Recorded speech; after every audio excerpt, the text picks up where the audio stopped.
September 20, 2024, there's a two civilian person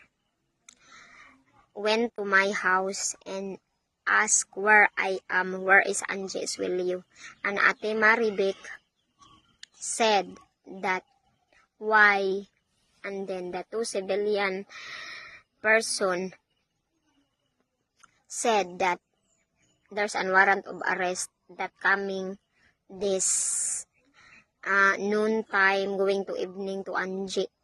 And then Ate Maribek call to the police of Sir Gabutero because the two civilian said that the police Gabutero told them to send to my house